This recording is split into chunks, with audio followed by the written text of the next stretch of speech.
우리는 살다 보면 천년만년 살 것처럼 뒤도 옆도 살필 겨를 없이 달리다가 누구나 삶의 어느 모퉁이에 멈춰서서 자신의 인생을 돌아보게 되는 순간이 옵니다. 인생을 알만하고 인생을 느낄만 하니 머리엔 이미 서리가 내리고 몸은 생각같이 움직이지 않지요. 젊을 때는 물질적이고 육체적인 삶이 최고라 여기며 살아가다가 인생 후 반전이 돼서야 비로소 진정한 인생의 가치와 만나게 되는 것입니다. 인생을 살아가다 보면 점점 가지고 싶은 것들이 생겨 무언가를 계속 구매하거나 더 많은 사람들과 어울리려고 하는 분들이 계십니다. 우리는 나이 들수록 건강하고 행복한 노후를 위해 중년부터 인생의 덧셈과 뺄셈이 필요합니다. 안 쓰는 물건이나 지나간 관계에 대한 집착 등은 빼고 비운 공간을 필요한 것들로 채워나갈 때 보다 풍요로운 노년을 보낼 수 있습니다. 이는 누구나 잘 알고 있는 교과서적인 내용이지만 일상에서 이런 것들을 마음에 간직하며 지켜나가는 것은 결코 쉬운 일은 아닙니다. 나이가 들고 지혜가 자랄수록 물질적인 삶은 멀리하고 정신적인 삶을 최고로 여기며 살아가야 합니다. 그렇다면 노후에 어떻게 하면 잘 빼고 잘 더할 수 있을까요? 오늘은 더 나은 내일을 꿈꾸는 이 땅의 많은 중년 노년들을 위해 나이가 들수록 무조건 버려야 할 4가지에 대해 말씀드리겠습니다. 구독자 여러분들은 더 늦기 전에 지금부터라도 노년의 비움을 실천하셔서 홀가분한 노후를 만들어 가시길 바랍니다. 나이가 들수록 버려야 할 첫 번째는 불필요한 물건을 버리는 것입니다. 주위를 둘러보면 자식들을 출가시키고 떠나보내고 난 뒤 집을 좁혀서 가는 분들이 많습니다. 식구가 적은데 집까지 넓으니 횡댕그렁해서 더 외롭게 느껴진다는 것입니다. 집을 줄이면 살림살이도 자연스럽게 비워지게 되죠. 대부분의 사람들은 집에 쓰지도 않는 물건을 오랫동안 보관해 놓는 일이 많습니다. 어느 날은 제대로 정리하겠다고 마음먹으면서 막상 정리를 시작하면 버리는 것도 말처럼 쉽지가 않은데요. 놔두면 언젠가 쓸 것 같은데 이건 비싸게 주고 샀는데 이건 추억이 있는데라며 버리지 못하는 이유도 다양합니다. 이런 이유로 하나둘씩 챙겨두다 보니 슬그머니 또 자리를 차지합니다. 집안 곳곳에 잡동사니가 여러분들에게 주는 영향은 생각보다 심각하다고 하는데요. 풍수지리 전문가는 각 물건에는 고유의 에너지와 기가 존재하고 있는데 이 에너지의 흐름이 순조로워야 집안이 활기를 띨 수 있다고 합니다. 즉 불필요한 물건은 즉시 버리고 비워내야 비로소 그 자리에 자신이 진정 원하는 새로운 일들이 찾아올 수 있다는 것이죠. 내 몸의 노화를 촉진하는 물건 5가지가 있습니다. 첫 번째는 밑창과 굽이 다른 낡은 신발입니다. 낡은 신발은 관절과 척추를 늙게 만들고 오래된 운동화는 족저근막의 압력을 높여 통증을 유발하기 때문에 집에 낡은 신발이 있다면 당장 버리셔야 합니다. 두 번째는 오래된 플라스틱 용기입니다. 오래된 플라스틱에는 환경호르몬과 세균도 많고 음식물을 오염시키기 때문에 과감하게 버리셔야 됩니다. 세 번째는 오래된 칫솔입니다. 벌어진 칫솔모는 잇몸을 손상시켜 구강노화를 촉진한다고 하는데요. 3개월마다 교체해 주는 것이 좋습니다. 네 번째는 오래된 기름입니다. 오래되어 산패된 기름은 일단 몸속에 들어가면 배출이 안 되고 혈전을 만들어 혈관을 좁혀 여러 가지 질병을 유발하므로 오래된 기름은 절대 드시면 안 됩니다. 마지막으로 5번째는 오래된 이어폰입니다.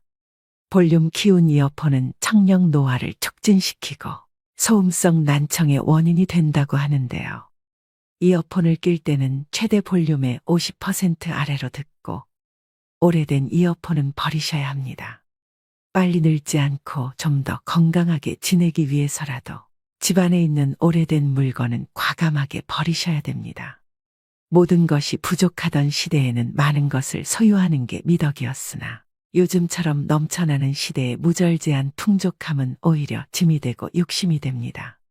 물질적인 것을 아무리 많이 가져도 정신적으로는 점점 허기를 느낀다는 사람들이 많기 때문이죠.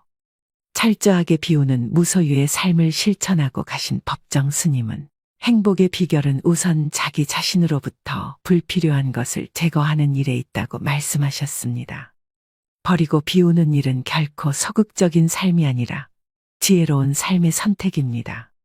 비우기가 익숙해진다면 필요 없는 물건들을 아무 생각 없이 사모으던 습성도 사라질 것입니다.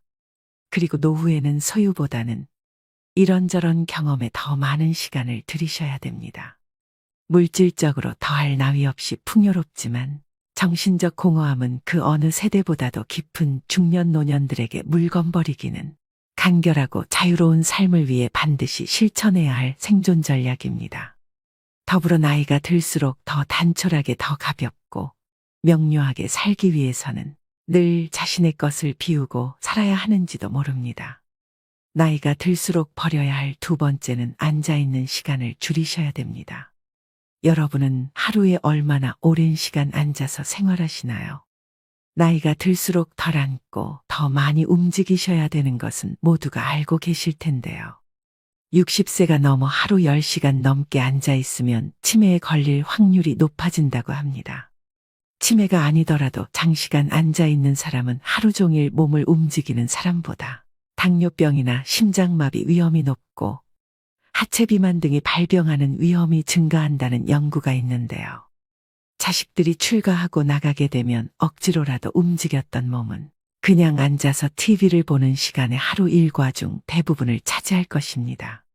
하루에 1시간만 앉아있는 시간을 줄여도 각종 심혈관 질환과 대사증후군 발병 위험이 줄어든다고 합니다. 장시간 앉아있는 것이 건강에 미치는 악영향을 줄이기 위해 일상에서 30분마다 5분간 가벼운 걷기를 하셔야 됩니다. 한 연구에 따르면 1,500명의 노인 가운데 가장 오래 앉아 있었던 사람들은 더 자주 움직였던 노인들보다 평균적으로 8년 더 빨리 늙는 것으로 나타났다고 하는데요. 나이가 들어가며 신체 활동이 게을러지면 근육이 급격하게 줄어들고 기력이 떨어지면서 더욱 움직이기 싫은 마음이 생겨날 수 있습니다. 나이가 들수록 움직이면 살고 누우면 죽는다는 말을 떠올리셔야 됩니다. 편하게 쉬려는 마음에서 벗어나 일상에서 많이 움직이는 습관을 길들이셔야 합니다. 매일 규칙적으로 많이 걷는 것도 건강 유지를 위한 좋은 습관 중 하나입니다. 만일 걷지 못하신다면 앉아서 하는 운동 또한 매우 도움이 될 수 있습니다. 앉아서도 가벼운 스트레칭을 자주 해주신다면 몸의 움직임을 늘리는 데 효과가 있습니다. 나이가 들면 운동을 해도 근력이 늘지 않는다는 잘못된 생각 때문에 고령자들은 운동을 시도조차 하지 않는 경우가 많습니다. 집에서 쉽게 할 수 있는 운동을 매일 10분만 꾸준히 해도 1년이 지나면 현재 근력의 20%까지 늘릴 수 있다고 하는데요. 그렇게 되면 노년 건강 유지의 최대 복병인 낙상 사고가 줄고 사회 참여 활동은 늘어나고 노년의 허약도 예방됩니다. 얼마 전에 옆집 60대 어머님은 길을 걸어가시다 갑자기 넘어지셔서 팔이 꺾이는 사고를 당하셨습니다. 다리에 근력이 부족해서 중심을 못 잡고 넘어지셨는데요. 오랫동안 치료받느라 고생하시는 걸 옆에서 본 적이 있습니다. 미리 근력 운동을 조금씩이라도 실천해서 예상치 못한 사고에 대비를 하셔야 됩니다. 습관이 인생이라는 말이 있습니다. 우리가 갑자기 운동량을 늘리는 것은 쉽지 않은 일입니다. 대신 앉아있는 시간이라도 줄이는 게 노후 건강을 위해 아주 좋은 방법이 되는 것입니다. 하루를 아름답고 행복한 삶으로 만들기 위해서는 자신이 어떤 태도와 습관을 가지고 살아가고 있는지 돌아보는 시간을 가져볼 필요가 있습니다.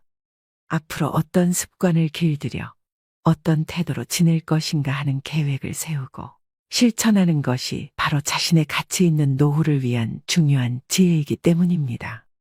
나이가 들수록 버려야 할 세 번째는 불필요한 인간관계를 정리하는 것입니다. 노후 행복의 결정적 요인은 부도 명예도 학벌도 아닌 관계라고 하는데요. 우리는 퇴직과 함께 직장 등 공적 관계망은 대부분 눈 녹듯 사라져버리고 학창시절 동창 등 친밀한 관계 위주로 재편됩니다. 하지만 오래 알고 지낸 사람들이라고 모두 원만한 관계를 유지하는 것은 아니죠. 특히 말끝마다 불평불만을 쏟아낸다거나 걸핏하면 화를 내는 등 만났을 때 기분 좋은 에너지보다 불편함을 주는 사람은 알고 지낸 세월에 관계없이 자연스레 꺼려지게 마련입니다. 따라서 노후에는 어떤 사람을 자주 만나고 싶은지 또는 만나고 싶지 않은지 생각해 보면서 자신 역시 만나고 싶은 사람이 될 수 있도록 노력하며 관계를 형성해 나가야 합니다. 노후가 되면 마음이 외롭고 인생이 허무하다고 느낄 때가 많습니다. 이때 달려와 고민을 함께 나눌 친구가 한두 명만 있어도 성공한 인생이라 할 수 있죠. 나이 들어서 주변 사람들과의 관계에서 벌어지는 크고 작은 갈등은 노년의 삶의 질을 낮추고 외로움을 증폭시킵니다.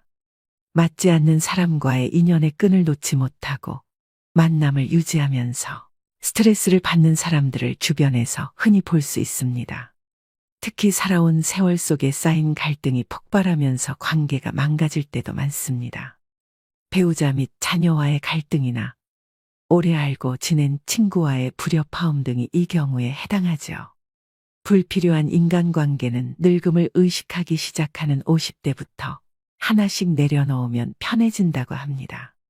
자녀들이 부모 품을 떠나 독립하고 나면 우리는 지켜야 하는 것들이 점점 적어집니다.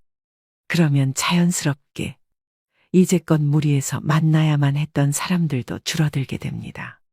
물은 나이를 먹으면 체력도 기력도 젊었을 때와 같지 않게 되니 굳이 의미 없는 인간관계에 힘쓸 여유가 없어집니다. 그러니 참아가며 사람을 만나는 일은 피곤하기만 하죠. 나이 들어서 체력이 떨어지는 만큼 인간관계에도 에너지 절약이 필요합니다. 여기서 가족만큼은 예외라고 말씀하시는 분들도 계실 것 같은데요. 결국은 가족도 같습니다. 그저 너무 가까이 가지 않는 것이 요령이죠. 관계에서 오는 스트레스를 줄이고 싶다면 사람보다는 고독과 친해지셔야 합니다. 악기 배우기나 그림 그리기, 운동 등 취미 활동을 하면서 혼자만의 뜻깊은 하루하루를 보낸다면 내적 자존감도 덩달아 상승하게 됩니다. 이처럼 혼자서 시간을 잘 보낼 수 있게 된다면 내 인생에서 진정으로 필요한 인간관계 또한 분명해질 거라고 생각합니다. 나이가 들어갈수록 그냥 아는 사람 100명보다 나를 잘 알아주는 사람 1명이 더 귀합니다.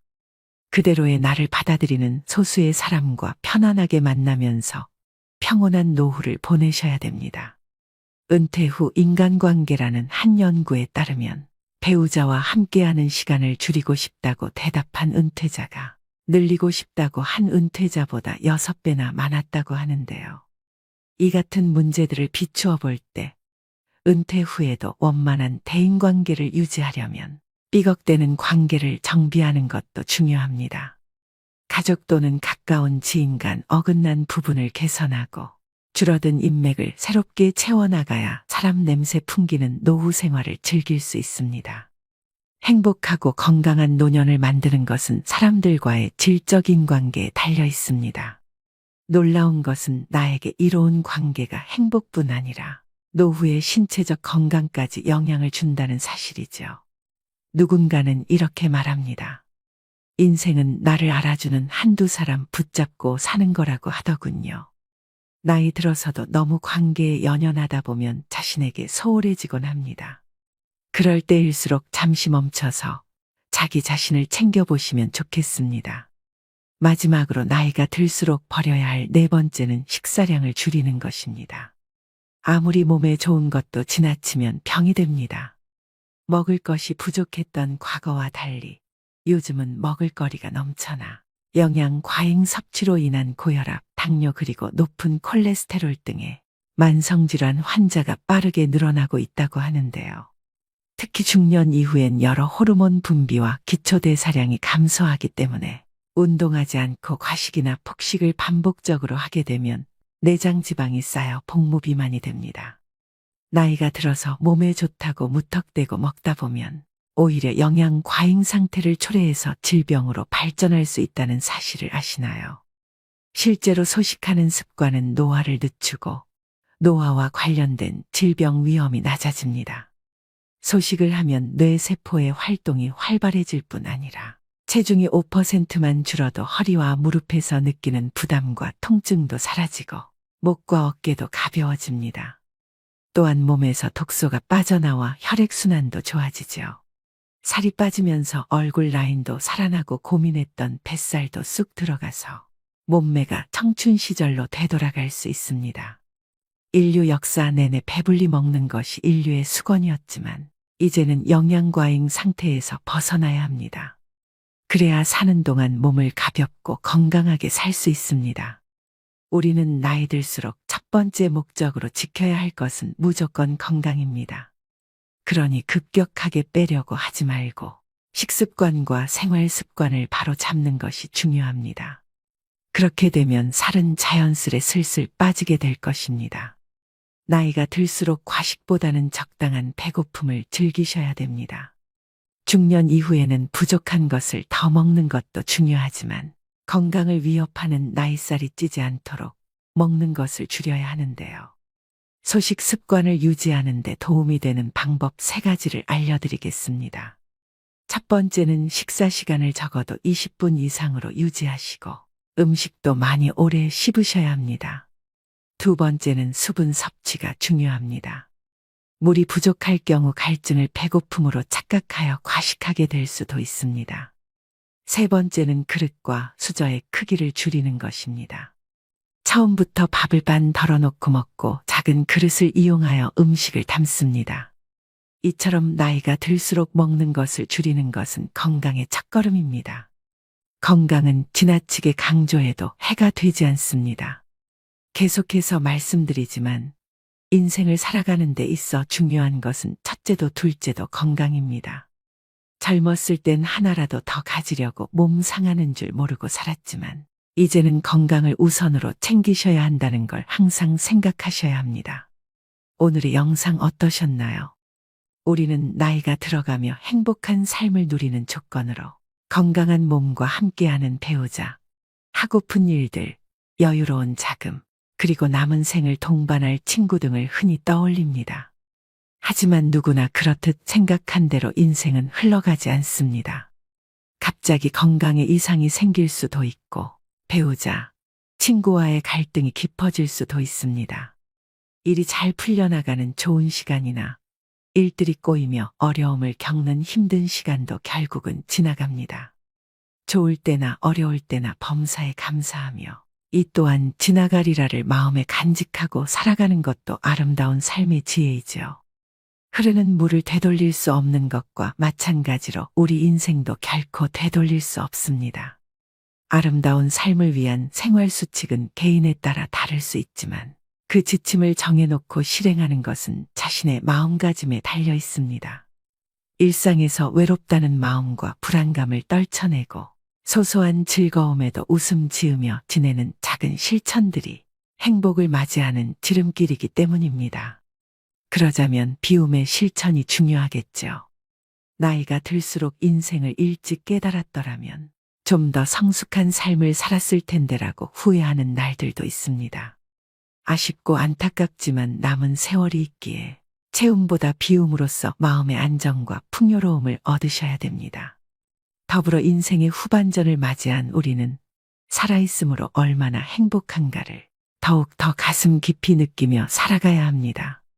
오늘 말씀드린 나이 들수록 버려야 할 4가지를 꼭 실천하셔서 품격 있는 노후를 만들어 가시길 바랍니다.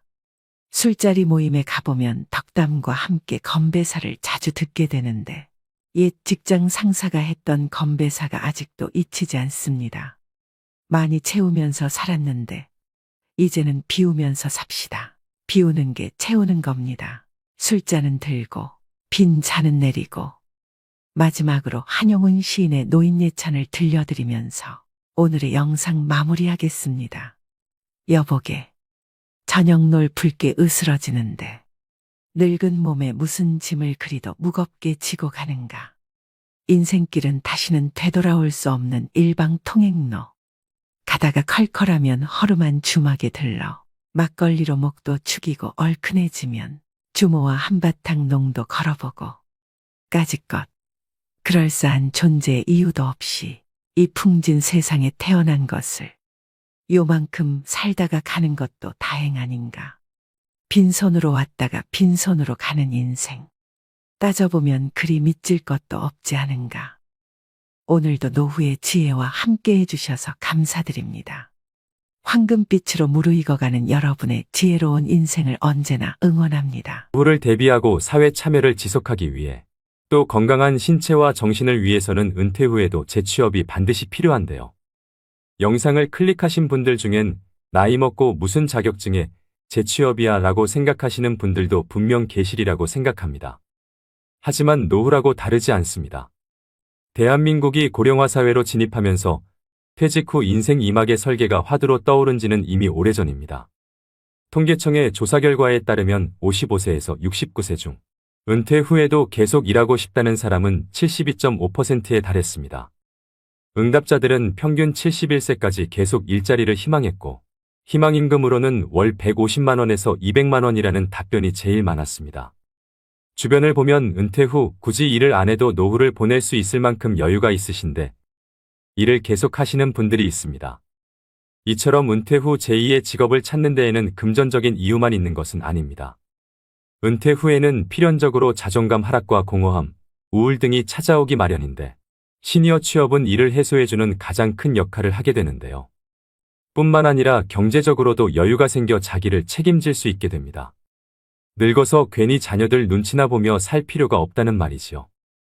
그렇다면 시니어 자격증은 어떤 특징이 있을까요? 시니어들은 취업에 즉시 활용할 수 있는 자격증을 선호하는 경향이 있는 것으로 나타났는데요. 오늘은 실제로 취득 후 바로 취업에 활용이 가능한 자격증 5가지에 신종직종 1가지를 더해서 총 6가지를 알려드리려고 합니다. 자격증 취득 방법과 현실적인 연봉 그리고 앞으로의 전망도 함께 말씀드리겠습니다. 메모하실 게 있으시면 중요 내용을 메모하시면서 들으시면 좋겠습니다. 오늘의 영상을 끝까지 시청하셔서 중년 노년에도 일하는 즐거움을 통해 더 풍요로운 노후를 보내시길 바랍니다. 50대, 60대 분들에게 첫 번째로 추천드리는 자격증은 바로 건축도장기능사입니다. 건축도장기능사는 건축물을 보호하기 위해 건물 내외부를 페인트 등으로 도색하는 작업으로 중장년 여성분들도 하실 수 있을 만큼 건설업종에서는 작업 난이도가 무난한 편인데요. 그래서인지 50대 이상 여성의 취득률이 2위로 선정될 만큼 시니어들이 선호하는 자격증입니다. 그렇다면 건축도장기능사가 되려면 어떻게 해야 할까요? 건축도장기능사는 필기는 없고 실기시험만 진행됩니다. 응시 자격에는 제한이 없으며 시험 일정은 1년에 총 4번이 있습니다. 실기 100점 만점에 60점 이상 취득 시 합격인데요. 합격률은 약 60%에 가까운 합격률로 높은 편에 속합니다. 준비만 꼼꼼히 하시면 한 번에 무난히 붙을 수 있는 자격증입니다.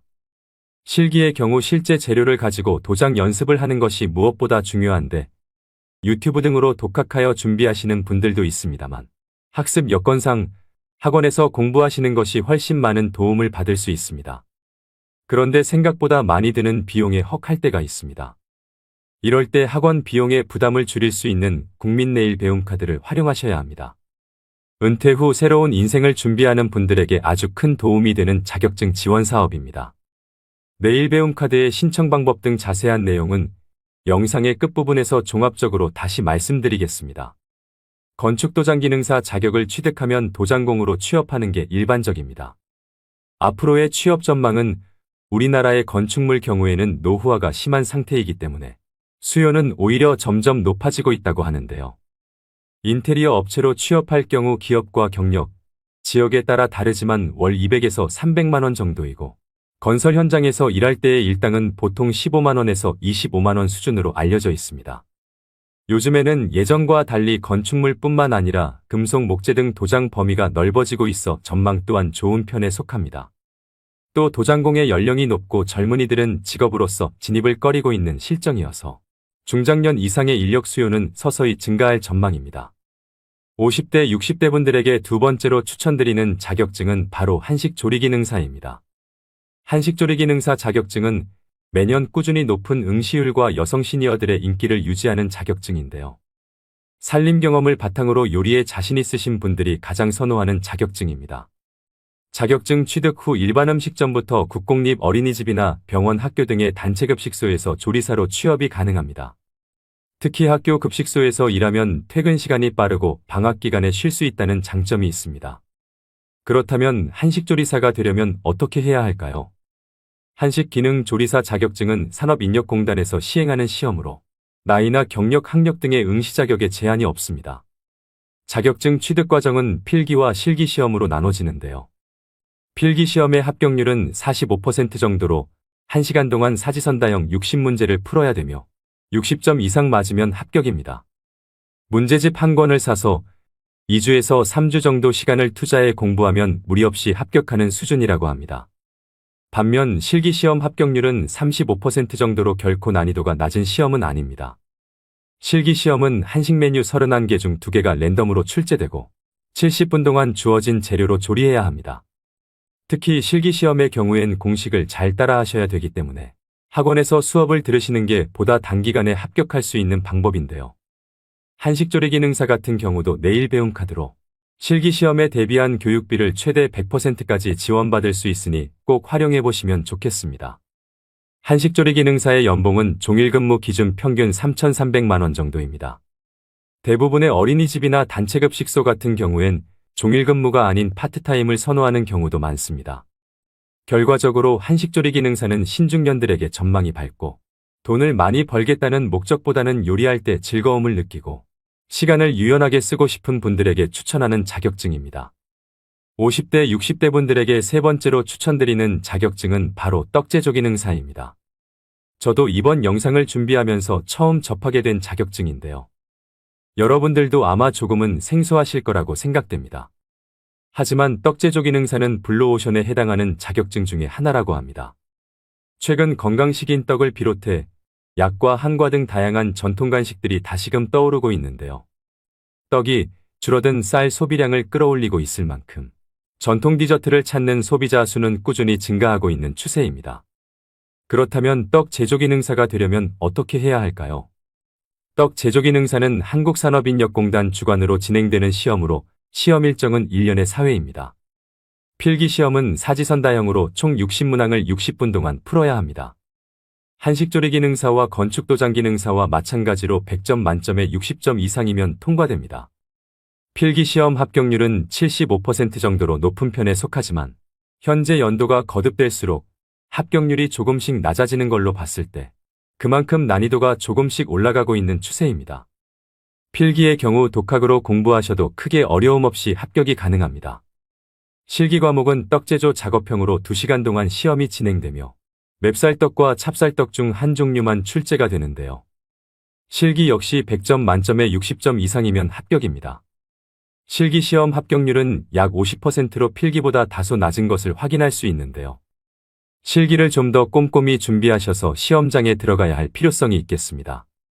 떡 제조기능사 역시 실기 준비는 내일 배움 카드를 활용하시면 학원에서 수강이 가능합니다. 떡 제조기능사 평균 연봉은 3천만 원 초반 수준인데요. 떡은 한번 배워놓으면 관련 업종을 창업할 수도 있고 카페 곁들인 메뉴로도 낼 수 있다는 메리트가 있기 때문에 전망은 밝은 편입니다. 50대, 60대 분들에게 네 번째로 추천드리는 자격증은 바로 방수기능사입니다. 방수기능사는 말 그대로 건축물에 물이나 습기가 스며들지 않게 하기 위해 지하도나 지붕, 벽, 욕조 등의 방수 작업을 하는 자격을 의미합니다. 육체적으로 작업 난이도가 높지 않은 직업인데요. 건축물의 신축 공사가 많을 때 인기를 끄는 자격증이어서 최근에 매년 3만 명 이상이 시험을 봤던 인기 직종 중 하나입니다. 그렇다면 건축도장기능사가 되려면 어떻게 해야 할까요? 방수기능사는 건축도장기능사와 마찬가지로 필기 없이 실기시험으로만 이루어져 있어 큰 부담 없이 편하게 준비 가능하며 100점 만점에 60점 이상이면 합격입니다. 실기시험 시간은 2시간 10분이며 아스팔트 시트지를 재단하고 순서에 맞게 부착하는 작업이 진행됩니다. 합격률은 약 50% 정도로 무엇보다 2시간 10분 안에 작업을 마쳐야 하기 때문에 몸에 익숙해질 때까지 실습을 충분히 해야만 취득할 수 있습니다. 방수기능사 또한 한국산업인력공단 주관 시험이고 내일 배움 카드 이용이 가능합니다. 방수기능사의 평균 연봉은 3,200만 원 정도입니다. 방수공사는 90% 이상이 신축공사이며 일부가 보수공사이기 때문에 신축공사의 증감에 따라 영향을 많이 받습니다. 최근 건설 경기가 서서히 회복되면서 방수기능사에 대한 고용도 서서히 증가할 전망입니다. 50대, 60대 분들에게 5번째로 추천드리는 자격증은 바로 요양보호사입니다. 고령화 시대에 꼭 필요한 인력으로 주목받는 자격증인데요. 요양보호사는 노인 또는 신체적으로 도움이 필요한 환자들에게 기본적인 건강관리와 생활지원을 제공하는 역할을 합니다. 제 주변에도 실제로 50대, 60대 지인분들이 요양보호사를 업으로 삼고 계시는 분들이 많이 계실 만큼 요양보호사 자격증에 대한 관심이 뜨거운데요. 아내를 간호하기 위해 자격증을 취득한 84세 할아버지와 18살 손자와 나란히 합격한 72세 할머니도 계십니다. 개인적인 생각으로 50대, 60대라도 누구나 무리 없이 합격할 수 있는 수준이라 봅니다. 그렇다면 요양보호사가 되려면 어떻게 해야 할까요? 요양보호사의 교육과정은 총 240시간으로 이론과 실기 그리고 실습을 각각 80시간씩 수료해야 됩니다.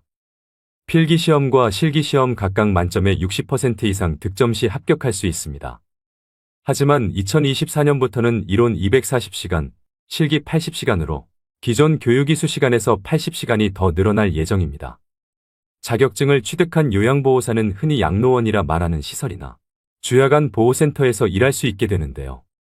또 제가 서비스라고 해서 집으로 직접 방문해 가사지원과 신체 수발 서비스 등을 담당하기도 합니다. 다만 급여가 안정적이지 않고 값싼 가정부를 고용했다는 듯 노골적으로 잡일을 시키는 환자나 가족이 있을 수 있습니다. 또 치매 어르신들을 주로 돌보는 일이라 돌발 상황도 많이 생긴다고 합니다. 하지만 단순한 돈벌이 이상의 보람이 있다고 하시는 분들도 많습니다. 근무지에 따라 일의 강도나 형태는 다르지만 요양보호사 대부분은 사회에 도움이 되는 일을 하고 있다는 사명감으로 일하고 계시지 않을까 생각합니다. 하지만 이와는 별개로 요양보호사에 대한 잘못된 인식과 처우는 앞으로 많이 개선되어져야 하는 것은 분명합니다. 2023년 기준 요양보호사의 최저임금은 시급 9,620원으로 연봉으로 환산 시 약 2,400만 원 수준입니다. 계속되는 고령화와 요양시설이나 재가시설에서 요양보호사를 의무 채용하고 있어 전망은 제일 밝은 자격증 중 하나입니다. 요즘 같은 고용 불안 시대에 건강하기만 하다면 평생 직업으로 삼을 수 있는 일이라고 생각됩니다. 이렇게 총 5가지의 전망 좋은 자격증을 알려드렸는데요. 여기에 한 가지 더 강력 추천드릴 자격증으로 신종직업인 병원동행 매니저에 대해 말씀드리겠습니다. 기대 수명이 늘어난 요즘에는 불가피하게 찾아오는 질병을 적절하게 관리하는 일이 장수의 우선 조건이 되었습니다. 이와 함께 부상하는 직업이 바로 병원 동행 매니저인데요. 노인 비율이 커지는 만큼 몸이 아픈 사람들도 당연하게 많아지고 있습니다. 복합검진이 가능한 대부분 종합병원이 예약 시스템으로 운영되고 있는데 기기를 다루는 데 익숙하지 않는 어르신에게는 외래 진료 예약부터 병원 방문까지 모든 과정이 어려움의 연속인데요. 그나마 가족이 도움을 줄 수 있다면 괜찮지만 각자 밥벌이로 인해 부모의 외래 진료에 동행하기 위해 시간을 내기는 쉽지 않습니다. 이처럼 병원 동행 매니저는 숙련된 간병인이 환자와 함께 이동하여 보호자를 대신해 병원 이동 및 접수 귀가까지 동행하는 신종 직업입니다.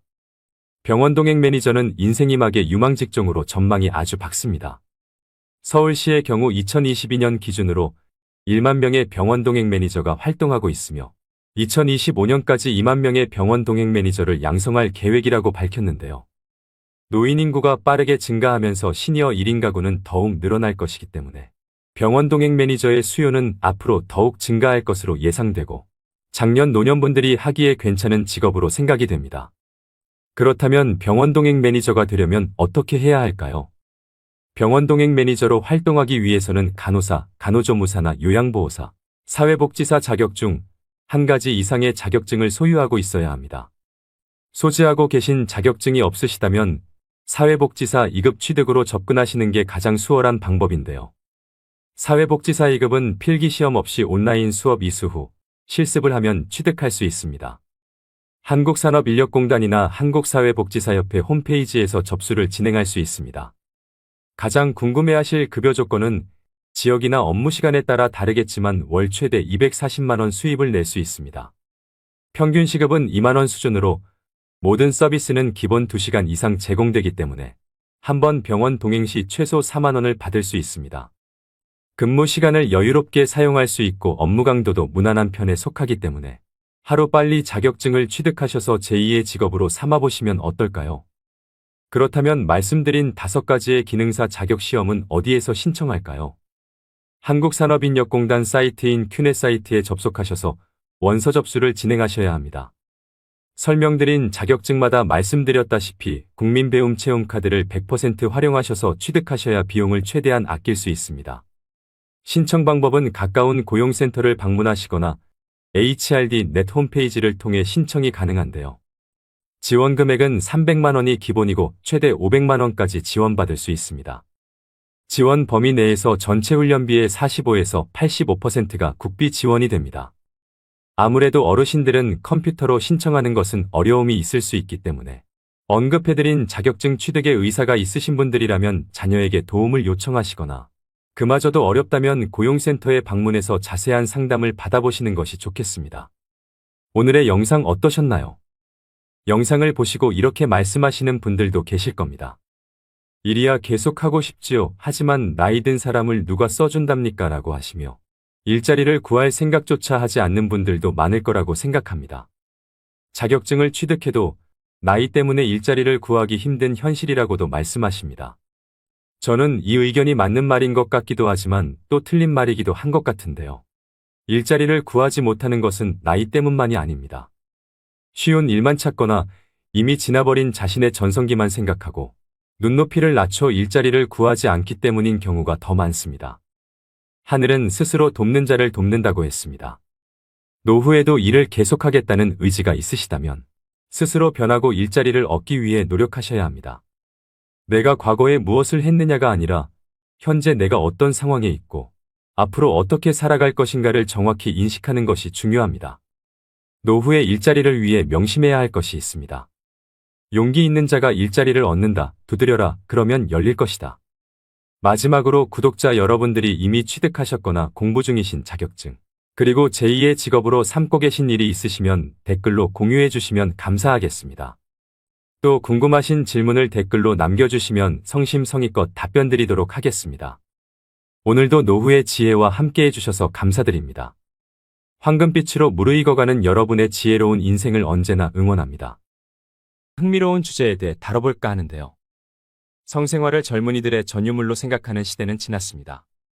중년 노년기의 건강한 성생활은 활기찬 노후 생활을 영위하는 데 크게 기여한다고 해도 과언이 아닐 텐데요. 일부에서는 20대, 30대도 아니고 시니어가 무슨 성생활이냐고 민망해할 일이라고 치부하기 쉽지만 현실은 평균 수명이 늘어나며 성생활의 연장도 함께 이루어지고 있습니다. 흔히 중년 이후가 되면 성기능이 떨어지고 성에 대한 욕구까지 사라진다고 생각하지만 이는 잘못된 오해인데요. 그렇다면 얼마나 많은 시니어들이 성생활을 즐기고 있을까요?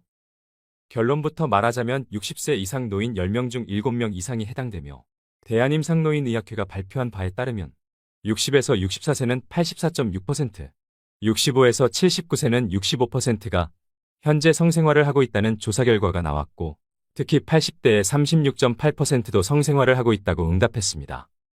성에는 정년이 없다고 할 만큼 60대의 절반 이상이 80대 시니어도 30%는 성생활을 하고 있다는 조금은 놀라운 수치이기도 한데요. 이는 중년 노년들이 성생활이 매우 중요하다고 인식하고 있다는 결과이기도 합니다. 오늘은 전문가들의 의견을 바탕으로 노년의 성생활에 관해서 여러분들과 이야기를 나눠보려고 합니다. 대부분의 시니어분들은 이 주제에 대해 공감하는 부분이 많을 것으로 생각되는데요. 나이가 들면 아무래도 신체적 노화로 젊었을 때보다 성기능 역시 힘이 빠지는 것은 사실입니다. 심리적으로 위축되다 보니 정상적인 성생활이 힘든 경우도 많습니다. 그렇다 보니 확인되지 않은 약물이나 무분별한 성기구 등을 찾기도 하고요. 성생활을 하는 노인 중 발기부전 치료제를 구매한 노인은 60%가 넘지만 그 중에서 20% 이상은 무허가 제품을 구매하여 혈압 상승, 안면 홍조 등의 부작용을 경험한 것으로 나타났습니다.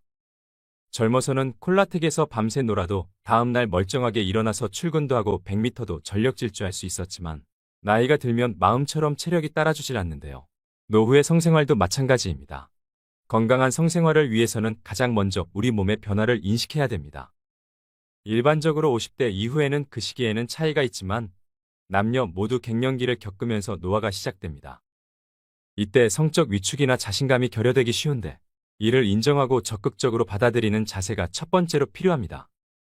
젊어서처럼 자주 또 오래 유지하기 힘들다는 사실을 받아들이고 현재 상황에서 현명한 관계를 위한 방법을 찾으셔야 합니다. 젊었을 때나 신혼 때는 서로 눈만 마주쳐도 바로 불이 붙으셨을 텐데요. 나이가 들고 중년이 넘어가면서부터는 웬만하면 뭘 하더라도 반응이 없습니다. 세월이 가면서 삶에 대한 스트레스와 호르몬이 감소하기 때문에 일어나는 자연스러운 현상이죠. 그렇다면 어떻게 하면 노후의 성생활을 만족스럽게 유지할 수 있을까요? 먼저 나이 든 사람들이 받아들여야 하는 것은 노년의 성관계가 상대의 벗은 몸을 보기만 해도 가슴이 뛰면서 당장 발기가 되고 파트너와 키스만 해도 정신이 몽롱해지고 호흡이 가빠지는 젊은 시절의 사랑과는 같을 수가 없다는 점이고 그럴 필요도 없습니다. 젊어서는 거칠고 자극적인 음식도 부담 없이 먹을 수 있었지만 나이가 들면 이런 음식은 몸에서 받아들이질 못하니 소화가 잘 되는 음식을 찾게 되는데요. 노후의 성생활도 마찬가지입니다. 이제는 사랑을 나눌 때도 조금 다르게 접근해야 됩니다. 연륜이 쌓이고 경험이 많아지면서 우리의 성생활 목표가 단지 성기 결합에 있지 않다는 것을 깨닫게 됩니다. 젊을 때는 삽입주의 좀 더 자극적이고 과도한 성욕구에 치우쳤었다면 노후에는 만족스러운 성생활을 위해선 성관계 그 자체보다 중요한 것은 바로 친밀감 형성인데요. 노후의 적극적인 성관계는 서로에게 부담이 될 수 있습니다. 나이 들어서는 단순히 육체적인 관계보다 심리적인 요소가 많이 좌지우지 되기 때문입니다. 따라서 노후의 성생활은 일방적으로 강요하기보다는 서로 대화를 통해 계획된 성관계를 갖는 것이 이상적입니다. 또 노년의 성관계는 아무래도 감각이 점점 둔해지고 아내와 남편에게 많이 익숙해져 있기 때문에 변화를 주고 색다른 자극을 만들어 보는 것도 필요한데요. 익숙한 애무 방식에서 벗어나 안전한 섹스토이를 함께 사용하고 때로는 에로 영화를 함께 보는 것도 크게 도움이 됩니다. 전에 하지 않던 야한 농담도 상대가 불쾌해하지만 않는다면 새로운 자극이 될 수 있습니다. 그동안 전혀 가보지 않았던 모텔을 이용해본 노년의 부부들이 꽤 만족해하는 건 그 때문인데요. 중년 노년기 남성과 여성 모두 성관계를 갖기까지 시간이 전보다 오래 걸릴 수 있기 때문에 포옹과 키스 그리고 관계 중에 솔직한 느낌 공유 등으로 정서적인 자극이 필요합니다. 이렇게 그간 해보지 않았던 낯선 자극을 준비하기도 하고 편안한 익숙함을 주고받으면서 사랑을 나눌 수 있는 건 젊은 커플이 누리지 못하는 오래된 부부만의 강점이기도 합니다. 얼마 전 동네 아주머니에게 성욕 많은 남편 때문에 힘들다고 하소연하는 걸 들었습니다. 틈만 나면 몸을 더듬거나 잦은 관계 요구와 자극적인 성관계로 스트레스를 받고 있는데 어떻게 고민을 해결해야 할지 모르겠다고 푸념을 하시더라고요. 수명이 늘어남에 따라 신체적으로 건강한 시니어들이 늘어나다 보니 남성 중심적인 성관계만을 요구하는 경우도 많이 볼 수 있는데요. 이런 과도한 요구를 하면 자신을 단순히 욕정을 풀기 위한 대상으로만 생각하나라는 찝찝한 기분이 들기도 합니다. 노년의 신체 변화에 대한 서로의 이해가 부족하면 이런 문제가 발생할 수도 있습니다.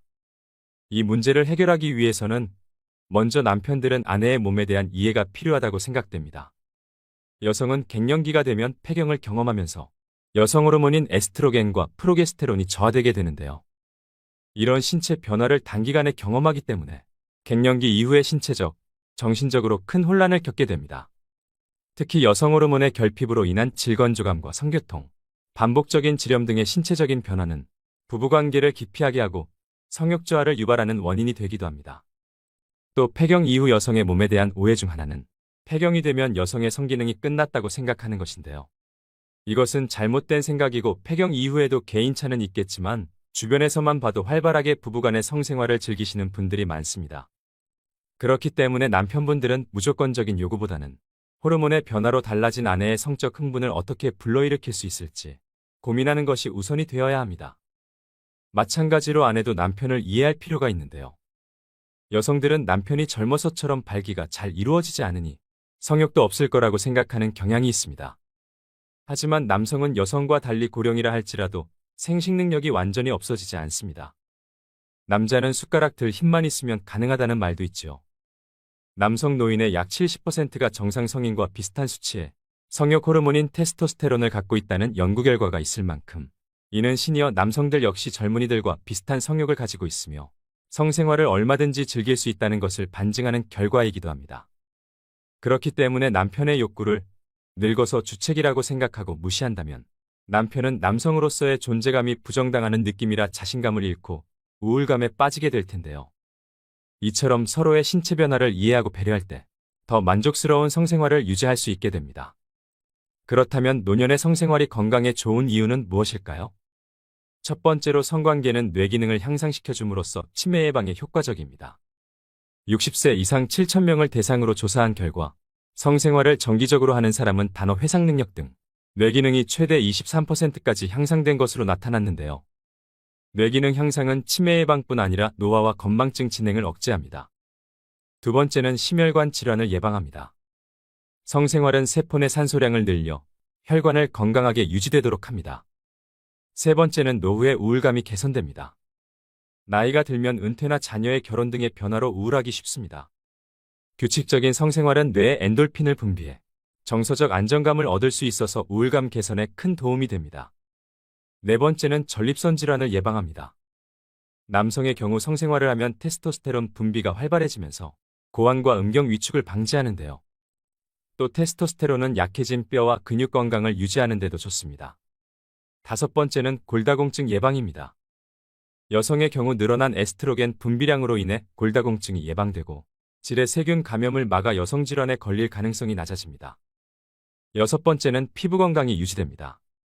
성생활로 인해 분비되는 성호르몬은 피부 건강에도 도움을 줄 수 있는데요. 실제로 스코틀랜드 로열 에든버러 병원 연구에 따르면 정기적으로 성관계를 하는 사람은 또래보다 피부가 평균 10년 젊어 보인다고 합니다. 마지막으로 일곱 번째는 남성 발기부전을 예방합니다. 규칙적인 성생활은 정상적인 발기를 유지하는 데 도움이 됩니다. 이처럼 건강한 성생활은 노후의 신체적 정신적 건강 모두 챙길 수 있는데요. 이렇게 좋은 걸 나이 들었다는 이유만으로 포기할 순 없겠죠. 그리고 노년의 성행위는 흔히 복상사라고 하는 심장마비를 일으킬 위험이 있다고 믿는 사람들이 있는데요.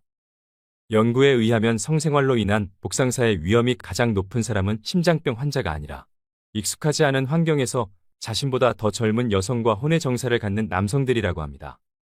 일제강점기 시절 조선 기생이 자신을 찾는 손님들마다 연쇄복상사를 시켜 죽음을 당했다는 일화도 있는데요.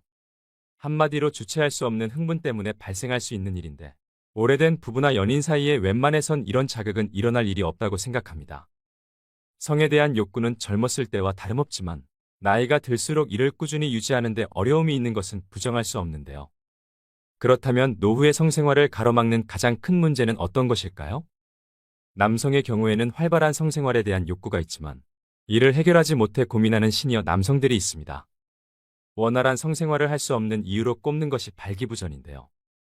이런 경우 흔히 남성 갱년기를 탓하지만 대부분의 경우 혈관 이상에 있다고 합니다. 당뇨나 남성 호르몬이 부족해지는 전립선 질환에 그 원인이 있다고 하는데요. 전문의는 100세 시대가 되면서부터 혈관성 발기부전은 먹는 약 등의 다양한 방법으로 해결할 수 있다고 합니다. 전문가들의 경험에 따르면 발기부전 치료제를 사용해 완전히 발기가 된 경험을 가진 사람 중에서는 심지어 약을 복용하지 않아도 정상적으로 발기가 된다고 합니다. 여성의 경우 위에서 언급드렸다시피 폐경기를 겪게 되면 여성 호르몬의 수치가 낮아져 성관계에 어려움이 생길 수 있는데요. 제일 큰 문제점으로는 질의 윤활액 분비가 줄어들어 질 건조증이 심해져 성교통으로 인해 고통이 따른다고 합니다. 하지만 질 윤활제나 질 내에 여성 호르몬을 투입해 정상적인 성생활이 가능하다고 하는데요. 이 방법은 오히려 방광염을 예방할 수 있고 질 건강에 도움이 됩니다. 특히 질 윤활제는 성생활을 방해하는 주요 원인의 해결책으로 충분하게 사용함으로써 많은 긍정적인 효과를 볼 수 있기 때문에 전문가들은 적극 권고한다고 말합니다. 이와 같이 노년의 성관계에 있어서 크게 나타나는 문제는 남성은 발기부전, 여성은 질건조증인데요. 말씀드린 방법처럼 약물이나 윤활제 사용 등으로 간단하게 해결이 가능한 부분이니 망설이지 마시고 해결책을 찾아 나서야 됩니다. 이처럼 물리적인 치료 외에 또 어떤 노력이 필요할까요? 노후의 건강한 성생활을 위해서는 남녀 모두 꾸준히 운동을 하는 것이 좋은데요. 특히 걷기와 달리기 같은 유산소 운동을 꾸준히 하면 성기능 장애를 예방하는 효과가 있습니다. 또한 항문을 조이는 케겔 운동은 성감을 높여주는 효과가 있을 뿐 아니라 골반 근육 강화에 효과적이어서 요실금을 예방할 수 있습니다. 케겔 운동은 대변을 참듯 항문 주변 근육을 조였다 풀어줬다 반복하는 것으로 여성뿐 아니라 남성의 성기능 향상에도 도움이 됩니다. 이처럼 노화로 인한 변화를 잘 이해하고 해결방법을 적용한다면 더 행복하고 활기찬 노후를 보내실 수 있습니다. 오늘의 영상 어떠셨나요? 갱년기를 거치면서 몸과 마음이 허약해지는 노년기이지만 성생활을 얼마든지 즐길 수 있고 성생활을 통해 삶의 활력뿐 아니라 젊음까지 되찾을 수 있는데요. 성생활을 즐기는 시니어들을 주책으로 치부하는 잘못된 인식들이 시니어들의 생활에 영향을 미칠 뿐 아니라 그들의 삶의 질 문제로까지 이어지게 됩니다. 또 부부간의 성생활 문제에 정답은 없습니다. 부부가 서로 좋으면 자주 할 수도 있고 서로 원하지 않으면 10년 동안 또는 평생 하지 않아도 문제가 되지 않겠죠. 하지만 부부간의 성생활은 건강과 일상을 행복하게 유지하는 요소입니다. 또 너무 과도하면 건강에 무리가 가겠지만 적당한 정도에서의 성생활은 분명히 노년에 큰 시너지가 될 것입니다. 미국의 배우인 존 베리모어는 성생활에 관해 이렇게 말했다고 하는데요. 아주 적은 양의 시간만을 차지하는데 엄청나게 많은 양의 곤란함을 야기시키는 것.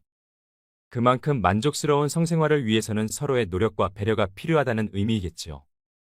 여러분들은 모두 당당한 노후의 성생활을 누리시길 소망합니다.